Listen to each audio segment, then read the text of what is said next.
Donc, nous leur apprenons, quand on fait des partenariats avec l'Institut HeartMath, à s'auto-réguler. Nous leur apprenons comment ils doivent faire pour activer le centre et commencer à échanger la culpabilité, la tristesse ou la douleur par la gratitude. Je suis votre hôte, le Dr Joe Dispenza. Commençons. Imaginez 750 personnes dans la pièce. Ils se surmontent et ils commencent à activer ce centre. Le centre de l'unité, leur centre de plénitude. Et au fur et à mesure que le cœur commence à devenir cohérent et qu'il commence à créer des émotions élevées comme la gratitude, les gens ressentent les émotions de leur futur qui commencent à créer l'holisme et l'unité. Si l'environnement signale le gène et le produit final d'une expérience dans l'environnement est appelé une émotion. Lorsque vous acceptez ces émotions élevées, vous sélectionnez et instruisez littéralement de nouveaux gènes avant l'environnement. Et nous allons allumer de nouvelles lumières et éteindre les vieilles lumières en signalant de nouveaux gènes et de nouvelles manières. Et des larmes de joie coulent sur leur visage. Ils sont baptisés par le divin. Lorsque cela se produit, ils se sentent si entiers, si amoureux de la vie et si amoureux d'eux-mêmes que c'est impossible de vouloir. Comment pouvez-vous vouloir quelque chose alors que vous vous sentez complet ? On a l'impression d'avoir tout, et c'est à ce moment que la magie opère. Encore et encore. Et il y a une amélioration biologique, neurologique, génétique chez cette personne. Et quand cela se produit, vous vous sentirez si connecté et si entier que vous ne ressentirez plus de séparation. Imaginez que le cœur est en super cohérence. Quand ce cœur commence à battre en rythme et qu'il le soutient, tout d'un coup, ce champ commence à s'étendre. Cette énergie commence à devenir très cohérente en laissant tomber un caillou dans l'eau, après un autre caillou, après un autre caillou.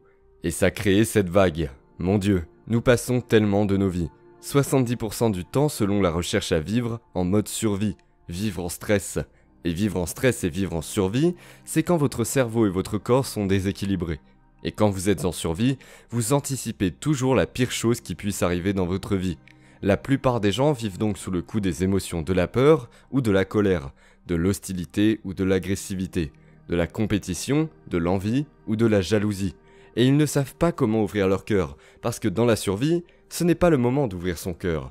Si vous êtes poursuivi par un prédateur, ce n'est pas le moment d'apprendre, ce n'est pas le moment de rester assis, ce n'est pas le moment d'aller à l'intérieur, le gène de la survie est activé.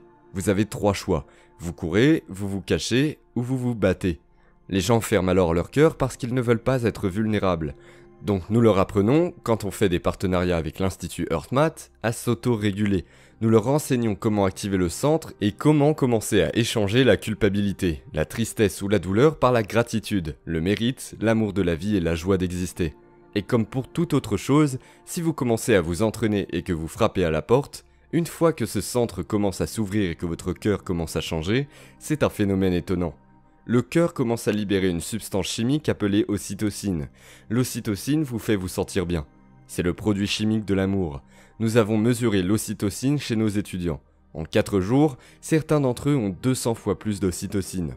Faut savoir que l'ocytocine, selon les recherches, une fois qu'elle est dans le système circulatoire, elle se précipite directement vers l'amygdale. L'amygdale est le centre de survie du cerveau. C'est cette petite partie en forme d'amande du cerveau qui scrute en permanence l'environnement pour déterminer le danger. L'amygdale est câblée pour 4 émotions différentes.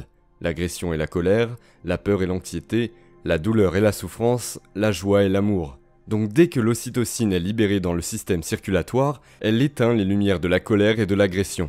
Elle refroidit les circuits de la peur et de l'anxiété. Et ça diminue le volume de la douleur et de la souffrance. Et la seule émotion que la personne peut ressentir est un véritable amour pour la vie. En fait, les recherches montrent que lorsque le taux d'ocytocine est légèrement élevé, il est impossible de garder de la rancune. En d'autres termes, pourquoi voudriez-vous échanger ce sentiment par quelqu'un ou quelque chose d'autre ? Vous diriez, je me sens tellement bien que je ne veux pas juger ou que je ne veux pas perdre ce sentiment. Donc, lorsque l'ocytocine est libérée, elle signale un produit chimique appelé oxyde nitrique. L'oxyde nitrique signale un produit chimique appelé facteur de relaxation endothéliale. C'est juste un grand mot. Ça veut dire que cette substance fait que les artères de votre cœur et de votre cerveau s'ouvrent. Donc, vous avez plus d'énergie et plus de flux sanguin. Et votre cœur se sent littéralement plein. Et avec cela, vient une énergie ou une émotion. Vous vous sentez si reconnaissant, vous vous sentez si béni. Vous vous sentez si entier que vous ne pouvez rien vouloir. Vous avez l'impression de tout avoir. Vous vous sentez béni. Maintenant, j'appelle ça l'état naturel d'être. La plupart des gens ne veulent pas prendre le temps d'aller au-delà de leurs pieds. Pourquoi pas ? Parce que certaines personnes, beaucoup de personnes, sont prises dans ces boucles. Ils ont ces événements dans leur vie qui provoquent des émotions fortes. Disons que c'est la peur ou disons que c'est l'échec. Quelque chose se passe mal. Ouais. Donc si vous vous sentez comme un échec, vous allez en être un. Vous allez penser que vous êtes un raté. Bien sûr, c'est vrai. Donc si vous ne pouvez pas penser plus que ce que vous ressentez ou si les sentiments deviennent le moyen de penser, alors vous pensez dans le passé. Donc les gens qui sont pris dans ces boucles, ils ont certaines pensées. Ces pensées produisent certains produits chimiques, ils se sentent comme un échec.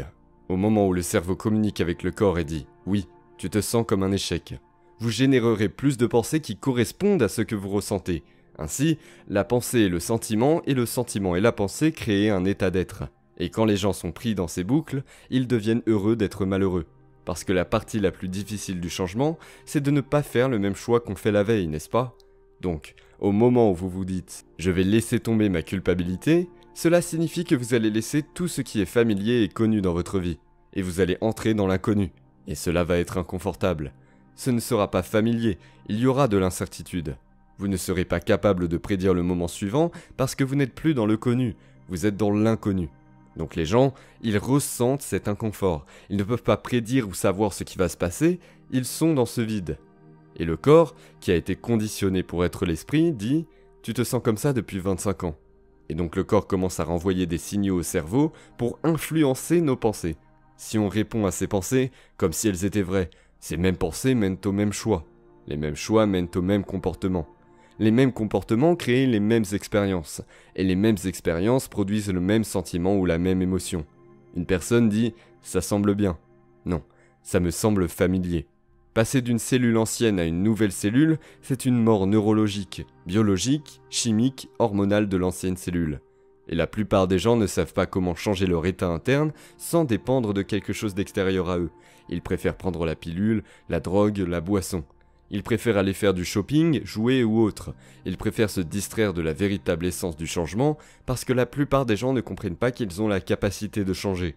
Donc, quand les gens commencent à se connecter, quand le cœur commence à devenir plus cohérent et à battre de manière plus ordonnée, l'énergie se déplace dans le corps et ils se sentent soulevés. Et s'il s'ouvre complètement, nous l'avons vu des milliers de fois, le cœur sera soudainement rempli. Et cette énergie continuera jusqu'au cerveau. Et alors il y aura une extase. Eh bien, nous avons vu, mon Dieu, nous avons vu tant de changements permanents lorsque cette expérience particulière se produit. Nous avons vu des gens qui étaient aveugles depuis leur naissance retrouver la vue. Nous avons vu beaucoup de gens qui avaient perdu l'ouïe, la retrouver. Nous avons vu des tumeurs disparaître en une semaine. Nous avons vu des personnes avec des béquilles, atteintes de toutes sortes d'ataxies et de lésions de la moelle épinière, quitter un événement sans aucune aide. Et donc nous voyons toutes sortes de choses folles, et c'est comme une mise à niveau biologique. C'est énorme. Donc je dois vous dire que je suis probablement plus choqué que quiconque premièrement. Vous ne vous attendiez pas à ce que ça se passe comme ça ? Je ne pensais pas que je verrais ça de ma vie. Et c'est comme courir un mile en 4 minutes. Une fois que ce mile de 4 minutes a été atteint, je veux dire, tout le monde l'a fait après. Ça a été un changement de conscience. Donc nous voyons un éclatement de cette bulle, et les gens ne se disent plus, c'est impossible pour moi de guérir. En fait, si nous faisons monter sur scène quelqu'un comme vous l'avez vu et qu'il raconte comment il a vaincu un cancer de stade 4, il ne ressemble pas à une star de cinéma. Il n'a pas l'air jeune et bien habillé, il ressemble à une personne normale. C'est la vraie vie. Et vous écoutez que ce n'était pas joli et qu'ils ont perdu beaucoup de choses. Ils ont perdu leur emploi, ils ont fait faillite et ils étaient au fond du tonneau et ils ont retourné la situation. Vous allez devoir vous gratter la tête, et nous avons mis les scanners du cerveau et nous avons mis toutes les mesures pour montrer que c'est possible. Vous allez devoir vous gratter la tête et penser, eh bien, si cette personne peut le faire, moi aussi je peux.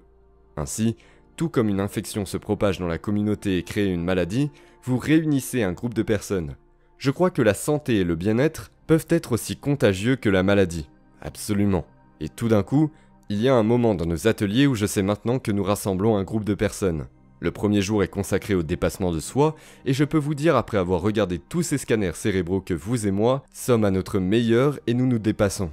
Le processus de se dépasser, le dépassement et réussir à démêler ses programmes et ses émotions, ça crée beaucoup de perturbations, biologiquement et énergétiquement. Donc la plupart des gens, quand ils arrivent à ce processus de changement, il y a tout ce chaos. Ils abandonnent. Ils se disent « je ne peux pas le faire, c'est trop ». Mais s'ils sont avec un groupe de personnes et que je les incite et qu'ils ont de nombreuses occasions de se connecter, tout ce désordre, tout ce chaos est juste un ordre imprévisible. Il va y avoir un moment après ce premier jour où ça va commencer à s'organiser, et quand ça arrive, c'est comme si les lumières s'allumaient. Tout d'un coup, tout le monde commence à s'entraîner, tout le monde commence à raisonner, et tout d'un coup, nous commençons à créer le miraculeux. Nous commençons à le voir encore et encore. Et tout d'un coup, à la fin de l'événement, les gens font des choses surnaturelles vraiment inhabituelles. Et je crois que c'est notre droit de naissance. Je crois que c'est ce que nous sommes quand nous ne sommes pas pris et occupés par notre programme.